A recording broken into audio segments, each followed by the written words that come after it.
मेरे सपूतों, आज मैं तुमको मन की बात सुनाती हूँ। जन्मभूमि हूँ तुम सबकी, भारत माता कहलाती हूँ।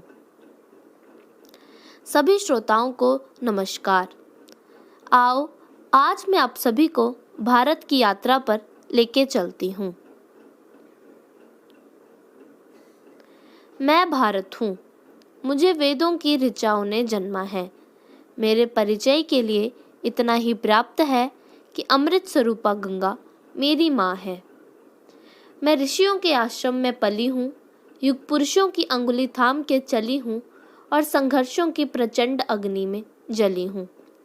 मेरे इतिहास का पहला पन्ना तब लिखा गया था जब मनुष्य ने समय को दिन और तारीखों में बांटना नहीं सीखा था। 10,000 वर्ष पहले मेरा खाका बनना शुरू हुआ, लेकिन इतना पुराना इतिहास सिद्ध करने के लिए आज मेरे पास साक्ष्य नहीं है।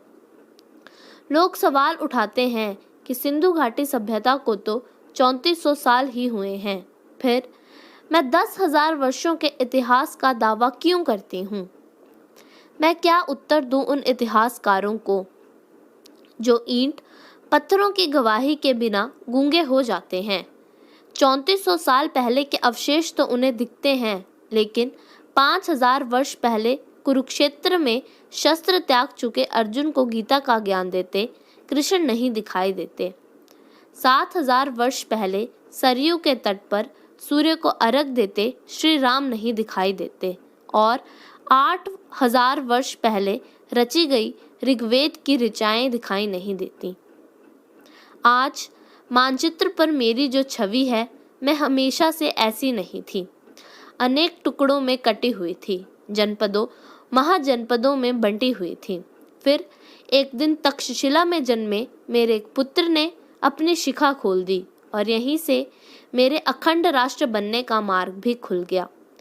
खंड खंड बिखरे हुए मेरे अंग एक ध्वजा तले सिमट आए।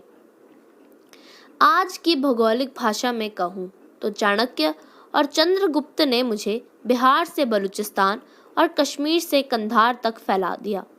मैं अपनी भुजाओं के विस्तार को देखकर प्रसन्न थी, लेकिन अशोक की वीरता अपने दादा चंद्रगुप्त के साम्राज्य को कुछ और बढ़ाने के लिए संकल्पबद्ध थी।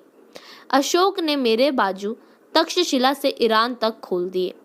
मेरा विस्तार पूरे विश्व को अचंभित कर रहा था, भौगोलिक और आध्यात्मिक दोनों रूपों में।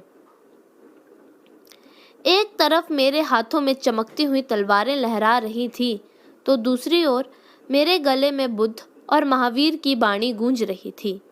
फिर कई सदियां बीत गई।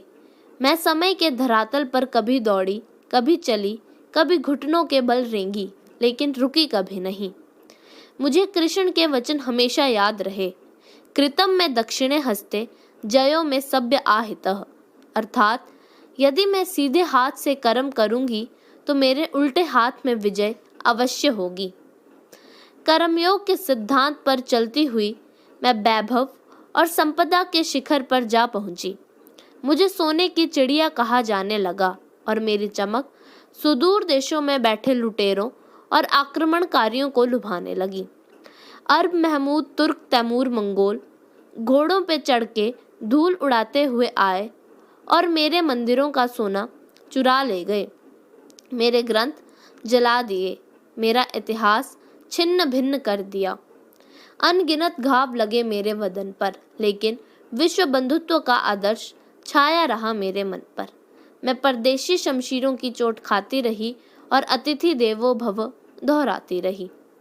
मेरी यही शांति प्रियता 7 समंदर पार से आए हुए अंग्रेजी सौदागरों के लिए वरदान बन गई।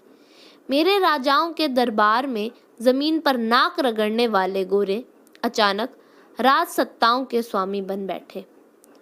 विक्टोरिया की भेजी हुई बेड़ियों ने मुझे ऐसे जकड़ लिया कि मेरी रक्त शिराएं पीड़ा से कराह उठी। सैकड़ों वर्षों तक विश्वासघात के धुएं में मेरा दम घुटा। मुझे याद भी नहीं आता कि कितनी बार मेरी गरिमा का हनन हुआ, कितनी बार मेरा स्वाभिमान लूटा।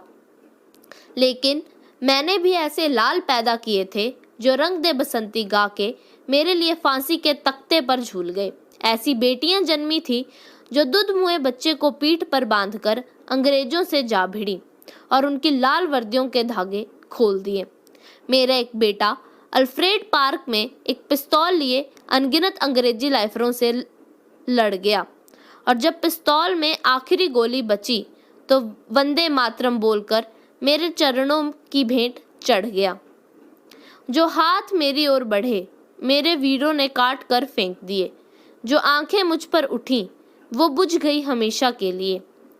बलिदानियों के रक्त से भीगी हुई मेरी वादियां हैं। मेरे माथे पर स्वतंत्रता का 77वां सूर्य चमकने वाला है, क्योंकि मेरे सीने में शहीदों की समाधियां हैं। धन्यवाद।